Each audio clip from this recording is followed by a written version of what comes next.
resurrection of the Lord Jesus Christ is so mystical that we will never be able to fathom it completely. परमेश्वर प्रभु यीशु मसीह का जी उठना, उनका पुनरुत्थान होना इतना गंभीर और गहरा है कि हम उसको पूरी तरह से समझ नहीं सकते. The more I read these stories after the resurrection of Jesus Christ, और जितना ज़्यादा मैं इस पर अध्ययन करता हूँ कि प्रभु यीशु मसीह के पुनरुत्थान के पश्चात क्या हुआ, the more they become a blessing to me and to each one of us who cares to read these stories. और जितना ज़्यादा उसको पढ़ता हूँ मैं, उतना ज़्यादा मैं आशीष महसूस करता हूँ. मैं जानता हूँ कि आप भी आशीषित होते होंगे इसको पढ़कर. So one of the things that I noticed in the post-resurrection stories of Jesus Christ, और एक बात जो मैंने ध्यान दी है प्रभु यीशु मसीह के पुनरुत्थान के पश्चात वाली कहानी में, is Jesus' invitation to his disciples to come and touch him. और वो ये है कि प्रभु यीशु मसीह कैसे आमंत्रण देते हैं अपने चेलों को कि आकर उसको स्पर्श करें, revealing to us a Savior who is tangible, who is touchable, and who invites us to be touching him.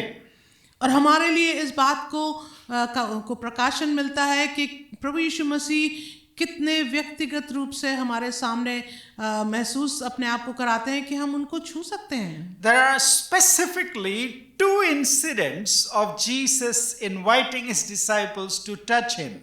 और कम से कम दो ऐसी घटनाएं हैं जब प्रभु यीशु मसीह अपने चेलों को बुलाते हैं कि आकर उसको छुएं. And I want to share with you these two incidents और मैं आपके साथ बांटना चाहता हूँ ये दो घटनाओं के विषय में from the Gospel of John and the Gospel of Luke, यूहन्ना रचित सुसमाचार से और लूका रचित सुसमाचार से, and share with you why they matter to us today.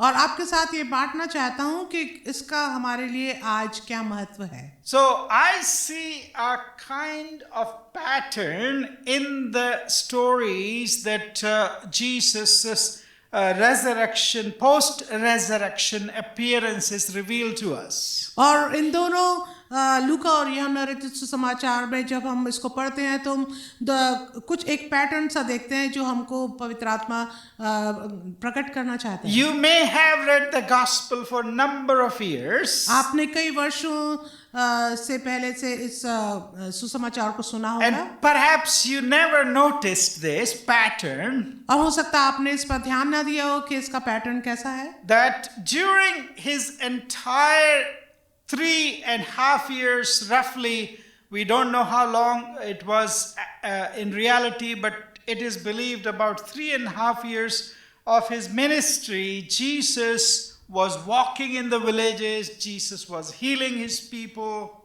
और हम जैसे हमको मालूम है कि प्रभु यीशु मसीह के सेवा के दौरान वो 3.5 वर्ष तक अपने लोगों के बीच में गांव में सेवा करते रहे.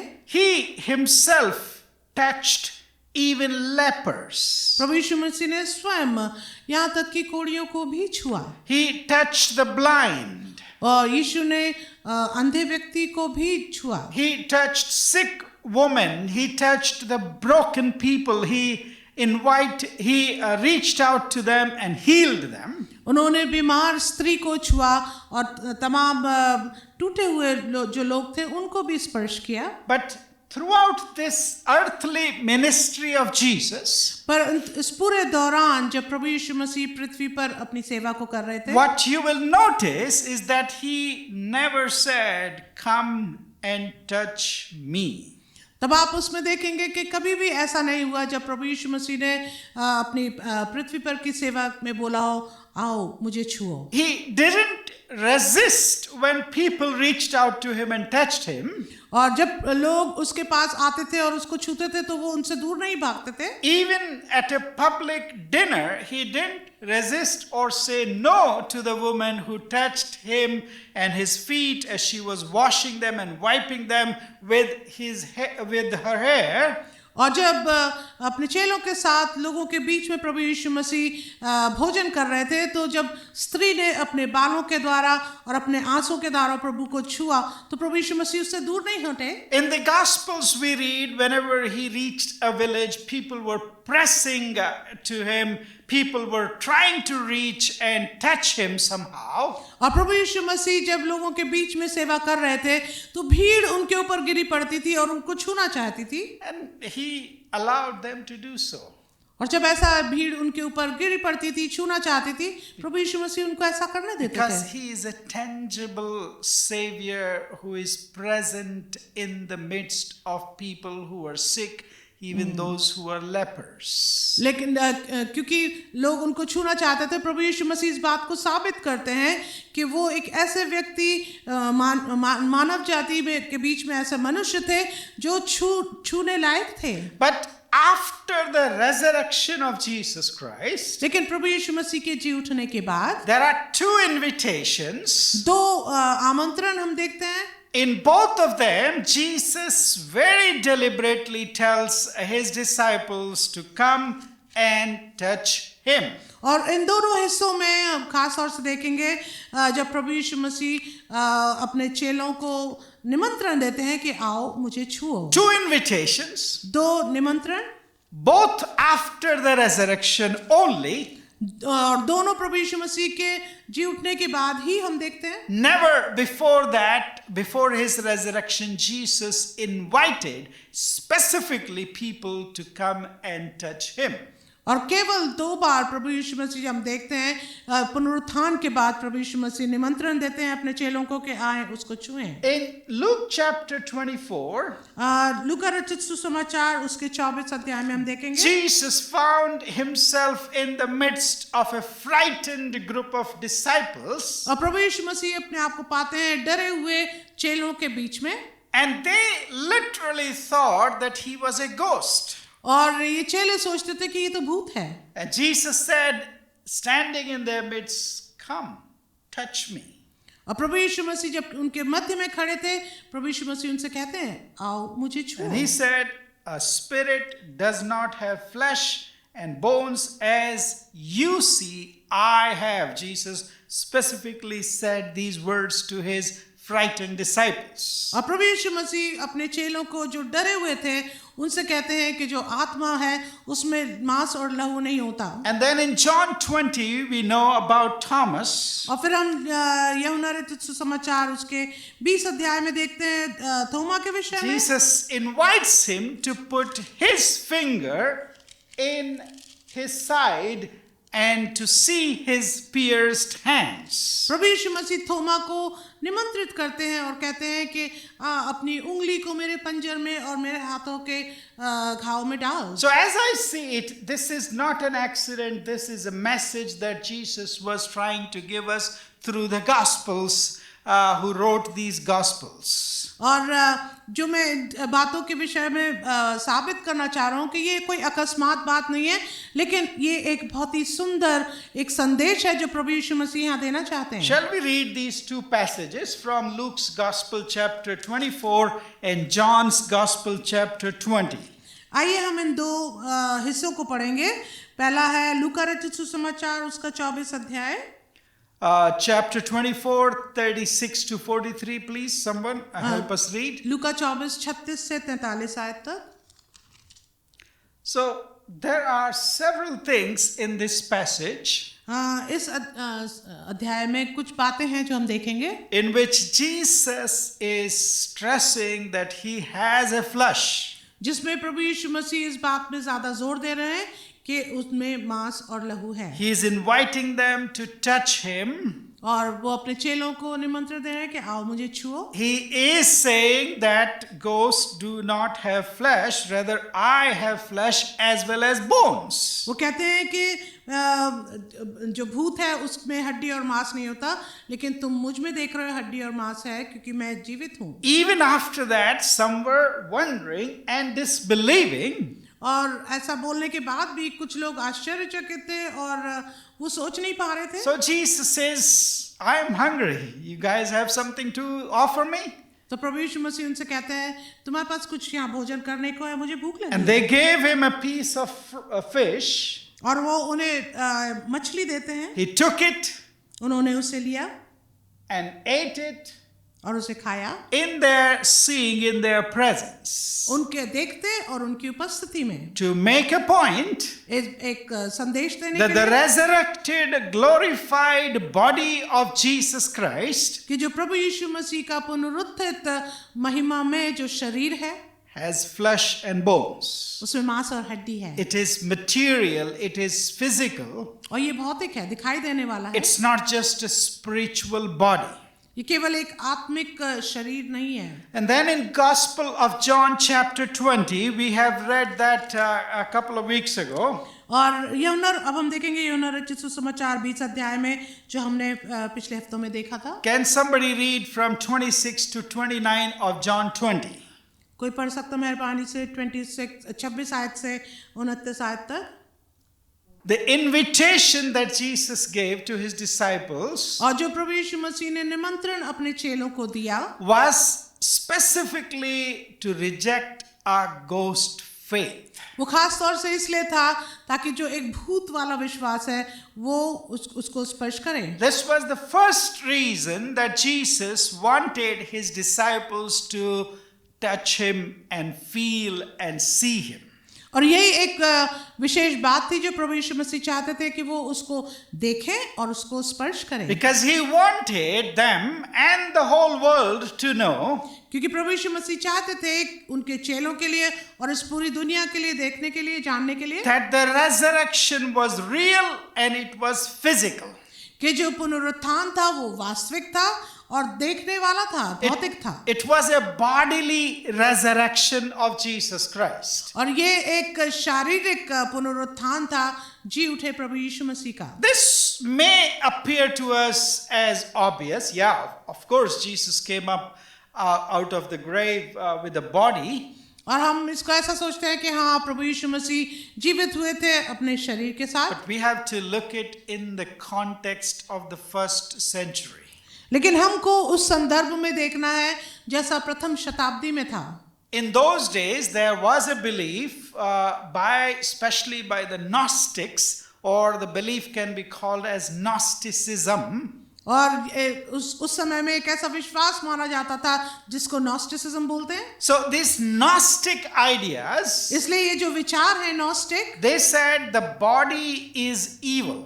वो कहते हैं कि जो शरीर है वो दुष्ट है, Material is evil. और जो भौतिक बातें हैं वो दुष्ट हैं, खराब हैं। The spiritual world is what really exists, and we should be concerned only about the spiritual world. और ऐसा माना जाता है कि केवल जो आत्मिक दुनिया है, आत्मिक जो बातें हैं, केवल उन्हीं का महत्व ज्यादा है, हमको उस पर ज्यादा ध्यान देना चाहिए। Therefore, God cannot have flesh and material and physical body, because physical material is evil. और वो ऐसा मत है कि परमेश्वर के पास जो शरीर है वो भौतिक नहीं है, वो केवल आत्मिक है। Therefore, Jesus did not actually have a body when he came out of the grave. और उस मत के अनुसार वो कहते हैं कि यीशु के पास शरीर जो वास्तविक भौतिक शरीर है वो नहीं था जब प्रभु यीशु मसीह जीवित हुए थे। Gnostic people, including his disciples, they were influenced by the beliefs of the Gnostics in those days. और उन दिनों में चेले भी ऐसा ही विश्वास रखते थे। They believed that Jesus only appeared to have a body. He didn't really have a body. He appeared to have a body. और उनके विचार के अनुसार और उस मत के अनुसार उनको ये विश्वास था कि यीशु जीवित तो हुए, उनके पास शरीर था लेकिन एक वास्तविक भौतिक शरीर नहीं था। He was like a ghost. He was like a spiritual being. और उनके लिए वो एक भूत थे और जो एक आत्मिक मत रखते हैं। He was like spirit. और एक प्रकार से जैसे वो आत्मा है। So it was just a vision. और ऐसा लगता है उनके लिए केवल एक दर्शन जैसा था। The divine spiritual ghost, और उनके लिए एक अवलौकिक आत्मिक भूत है who was wearing a costume of a human being. जो एक मनुष्य का कपड़ा धारण किए हुए थे। That's why Luke tells us इसलिए लूका हमें बताते हैं, they thought that he was a ghost.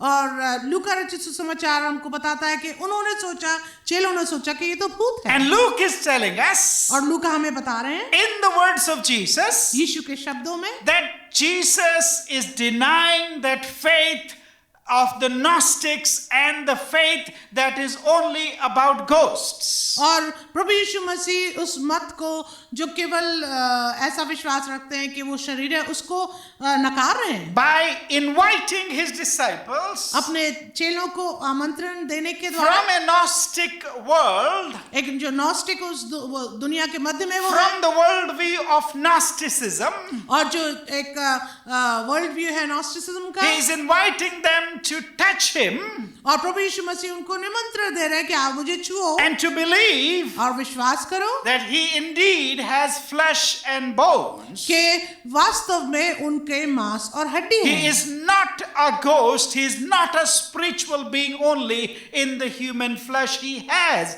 flesh and he has bone, and it is all right for a glorious body to have physical body and bones. और प्रभु यीशु मसीह इस बात को साबित कर रहे हैं कि वो एक भूत नहीं, लेकिन वो एक आत्मिक शरीर में है जिसमें मांस और हड्डी है। Remember, Jesus did not simply say, आप याद करें कि प्रभु यीशु मसीह ने केवल ये नहीं कहा, in all these appearances, अपने सारे प्रकटीकरण में, even to Thomas he did not say, और थोमा से भी उन्होंने ये नहीं कहा, just believe me, केवल मुझ पर विश्वास करो, just trust me, केवल मुझ पर भरोसा and करो everything will work out. और हर चीज हो जाएगी। No, he is a tangible savior.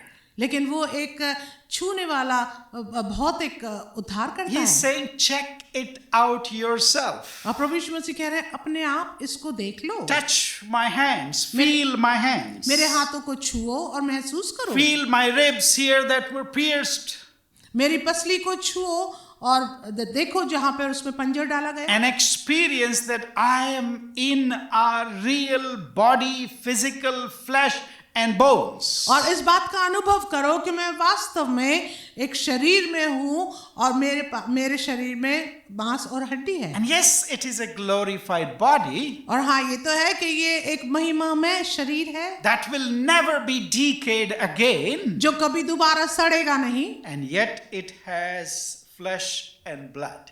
और उसमें मांस और लहू है। So I am not a myth. और मैं केवल एक मिथ नहीं हूँ, This is not hallucination. और ऐसा नहीं है कि तुम बस यूं ही देख रहे हो, I am not just a spirit moving around in this world. और मैं केवल एक आत्मा नहीं हूँ जो यूं ही चल फिर रहा हूँ दुनिया So में। by presenting himself in flesh and blood, और अपने आप को मांस और लहू में दिखाने के द्वारा, and Luke and John writing it for their disciples, for their churches, और लूका और यूहन्ना जैसे अपने चेलों के लिए और अपनी कलीसियाओं के लिए लिख रहे हैं, Jesus is saying that Gnosticism or Gnostic beliefs are not what should be applied to me. और प्रभु यीशु मसीह इस बात को साबित कर रहे हैं कि जो विचारधारा है, जो विश्वास है नॉस्टिक का, वो मेरे ऊपर लागू नहीं होता। He goes a step further. एक और कदम आगे बढ़ते हैं, He is by inviting us to touch him. और अपने आप हमको अपने पास बुलाने के द्वारा कि हम उसको स्पर्श करें, He is validating this physical world that he himself has created.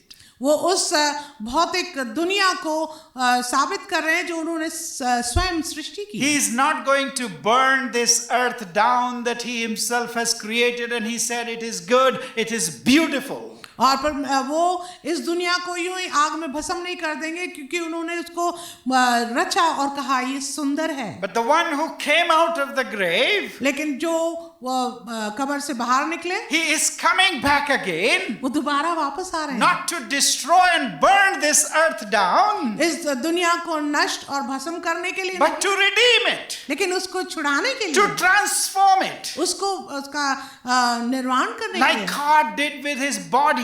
जैसे परमेश्वर ने यीशु के शरीर के साथ This is किया, what he's going to do with this planet. और ऐसे ही तो वो इस प्लैनेट के साथ करेंगे, This is what he's going to do with your body, with my body.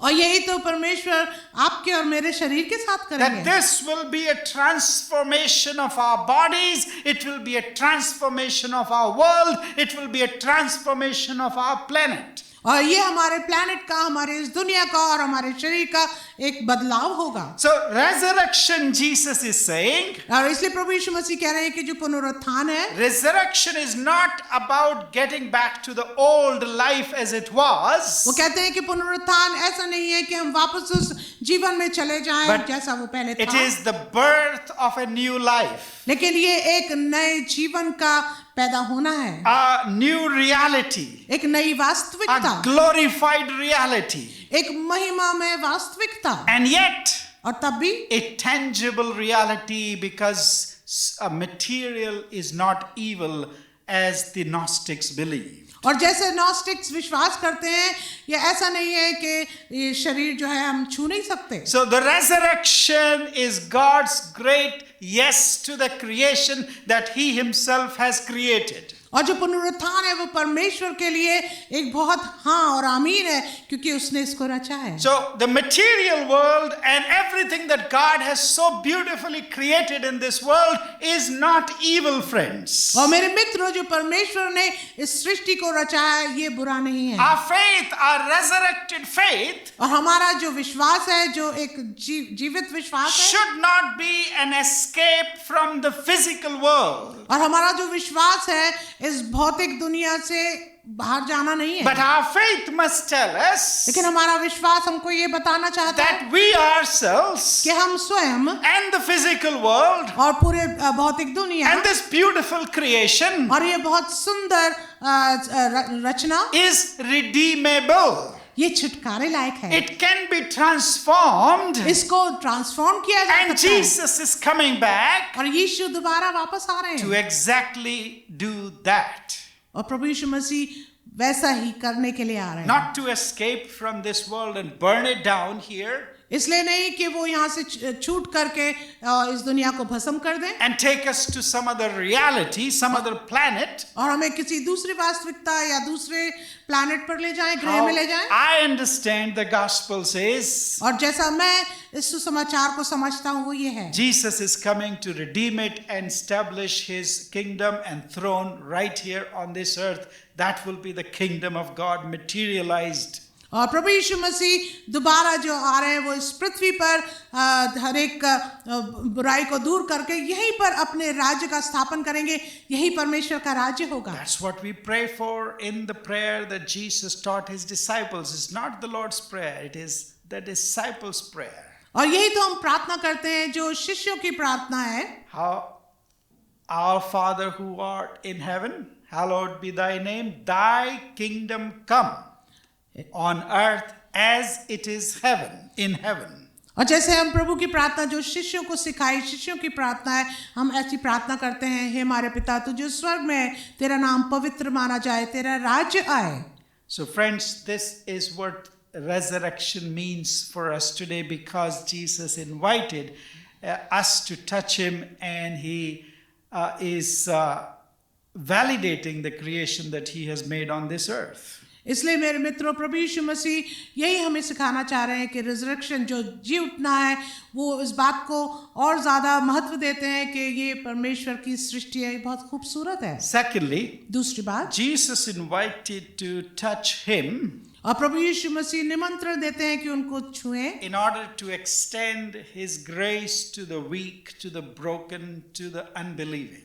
ताकि जो उनका अनुग्रह है वो उन तक बांटा जाए जो बीमार हैं, दुखी हैं, टूटे हुए हैं। In John chapter 20 in verse 27, as we saw, और लूका रचित सुसमाचार उसके 20 अध्याय की 27 आयत में हमने देखा था। Thomas has missed the first appearance of Jesus. और थोमा जब प्रभु यीशु मसीह पहले प्रकट हुए थे चेलों के बीच में, वो वहां पर नहीं थे। And he said, I'm not going to believe until I touch. और थोमा ने कहा था कि मैं तब तक विश्वास नहीं करूंगा जब तक मैं छूऊं ना। 8 days later, Jesus appears to Thomas again. 8 दिन के बाद प्रभु यीशु मसीह फिर से अपने आप को प्रकट करते हैं चेलों के बीच में जहाँ थोमा था। He met him where he was weak. और प्रभु यीशु मसीह थोमा से वहां मुलाकात करते हैं जहाँ वो कमजोर थे। Jesus offered him what he wanted. प्रभु यीशु मसीह उसको वो देना चाहते हैं जो थोमा चाहते थे, a tangible proof of Jesus' resurrection. और प्रभु यीशु मसीह एक ऐसा सबूत देते हैं जहाँ पे प्रभु यीशु मसीह को वो छू सकते हैं उनके पुनरुत्थान के बाद। Jesus meets him exactly where he was and provides him exactly what he wanted. और प्रभु यीशु मसीह ठीक उसी जगह पे मुलाकात प्रभु यीशु मसीह से करते हैं जहाँ उनकी ज़रूरत थी। Jesus understood the need. प्रभु यीशु मसीह उनकी ज़रूरत को समझ पाए As a human being, और एक मनुष्य होने के नाते you are like Thomas. आप यदि थोमा के Be समान हैं, encouraged that Jesus understands you. आमीन, तो आप इस बात से उत्साहित हों कि प्रभु यीशु मसीह आपको समझते हैं। Jesus wants to extend his grace in the very point of your needs. प्रभु यीशु मसीह अपने अनुग्रह को आप तक पहुंचाना चाहते हैं उस जगह पर, उस क्षण पर जहां पर आपकी जरूरत है। The touch that Jesus offered और जो स्पर्श प्रभु यीशु मसीह ने निमंत्रण दिया was the grace as he was extending to Thomas. वो एक ऐसा अनुग्रह था जो प्रभु यीशु मसीह थोमा को दे रहे थे। In his moment of need and skepticism or anything that he was going through.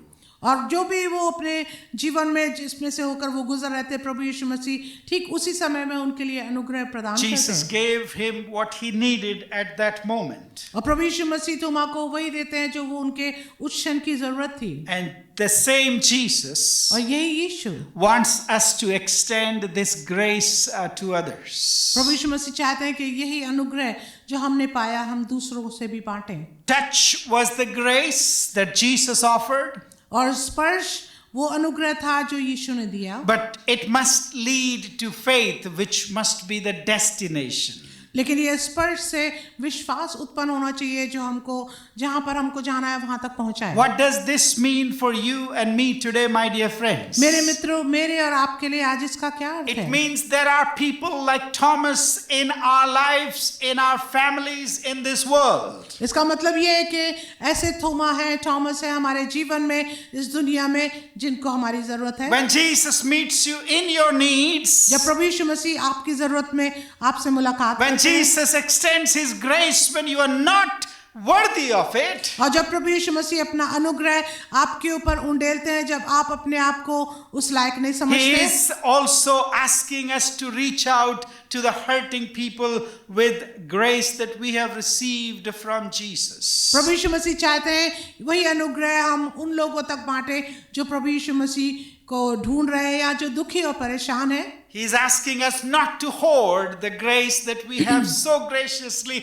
received from him. और प्रभु यीशु मसीह चाहते हैं कि हम उस अनुग्रह को अपने पास ही तक सीमित ना रखें, पकड़े ना रहे जो हमने उसके बड़े अनुग्रह से पाया, But become a channel of his grace to those who are needy today. लेकिन उस अनुग्रह के लिए एक स्रोत बन जाए उन लोगों के लिए जो प्रभु यीशु मसीह की खोज में हैं, जिनको यीशु की जरूरत है। Inviting people, लोगों को आमंत्रण करें, needy people, जरूरतमंद लोगों को, skeptics, जो समझ नहीं पा रहे हैं, hurting people, जो परेशान है, दुखी है, चिंतित है, people struggling in their faith, जो अपने विश्वास में संघर्ष कर रहे हैं, people struggling probably physically and materially and financially. जो उन लोगों के लिए जो संघर्ष कर रहे हैं शारीरिक रूप से या भौतिक रूप से, पैसे के रूप में, Extending Jesus' grace to them and meeting them where they are. उस अनुग्रह को उन लोगों के साथ बांटे और उनकी जरूरत के लिए उनके साथ बने रहें। This is what Jesus wanted to do with this extension of the grace to Thomas. और यही प्रभु यीशु मसीह करते हैं जब वो अपने अनुग्रह को थोमा के जीवन में डालते हैं। And thirdly and lastly, तीसरी और आखिरी बात, what we learned from Jesus' invitation to touch him और जो हम प्रभु यीशु मसीह के इस निमंत्रण से सीखते हैं जो थोमा को दिया, आओ मुझे छुओ, that the resurrected Lord Jesus Christ, कि जो जी उठे यीशु मसीह हैं, in just a matter of few days, कुछ ही दिनों में went from don't touch me to Mary, जिन्होंने मरियम से कहा था कि मुझे मत छू, to come and touch me, to the disciples and specifically to Thomas. वो अब अपने चेलों से, खास तौर से थोमा से कहते हैं, आओ मुझे छुओ। If you remember the passage that we read a few weeks ago, यदि आपको वो हिस्सा याद होगा जो हमने कुछ हफ्ते पहले पढ़ा था, from the same Gospel of John chapter 20, और इसी यूहन्ना रचित सुसमाचार के 20 अध्याय से, Mary of Magdalene or Mary of Magdala was the only one who was at the tomb when Jesus rose from the dead. और मरियम मगदलीनी ही वहां पर कब्र पर थी जब प्रभु यीशु मसीह का जी उठना था। And chapter 20 of John's Gospel in verse 17, और यूहन्ना 20 उसकी 17 आयत में Jesus said to her, यीशु ने उस मरियम से कहा, "Do not cling to me, मुझे मत छू, for I have not yet ascended to the Father, but go to my brothers and say to them, I am ascending to my Father and your Father, to my God and your God." यीशु ने उससे कहा, मुझे मत छू, क्योंकि मैं अब तक पिता के पास ऊपर नहीं गया, परंतु मेरे भाइयों के पास जाकर उनसे कह दे कि मैं अपने पिता और तुम्हारे पिता और अपने परमेश्वर और तुम्हारे परमेश्वर के पास ऊपर जाता हूँ। So the same Jesus इसलिए यही यीशु now appears to his disciples, अब वो अपने चेलों के सामने प्रकट होता है, and 8 days later to Thomas, और फिर बाद में थोमा के पास, and he says, "You can touch me." और अब वो उसे कहते हैं, तुम मुझे छू सकते हो। What's the difference? फर्क क्या है? So to Mary, Jesus says, और मरियम से यीशु कहते हैं, "Don't hold on to me. Don't cling to me as though you have clinged in my previous body." और मुझे मत छू, मुझे मत पकड़े रहे जैसे तूने मेरे पिछले शरीर में मुझको छुआ था। Because the old way of relating with Jesus is over. क्योंकि जो पुराना तरीका था प्रभु यीशु मसीह से मिलने का, वो समय खत्म। He is now transitioning from his physical body to glorified body.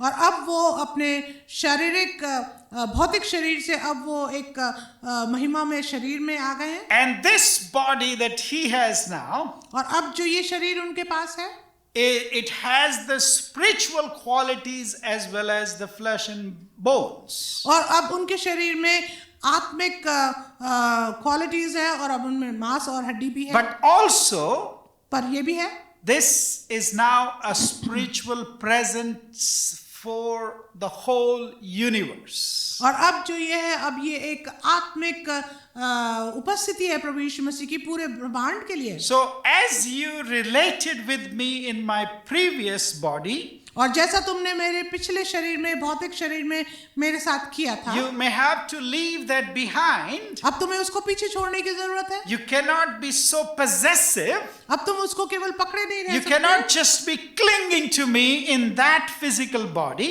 और अब तुम भौतिक शरीर में मेरे पास ऐसे पकड़े नहीं रह सकते। So he is telling that relationship has to change now.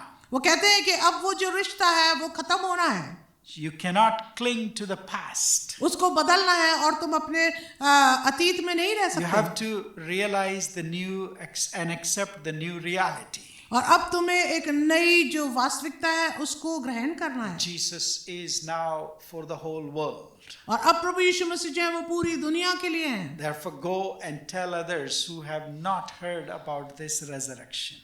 इसलिए जाके दूसरों को बताओ जिन्होंने इस पुनरुत्थान के विषय में नहीं सुना। Therefore, Jesus said to Thomas, "You can touch me because you gotta believe, and others might also believe through your faith."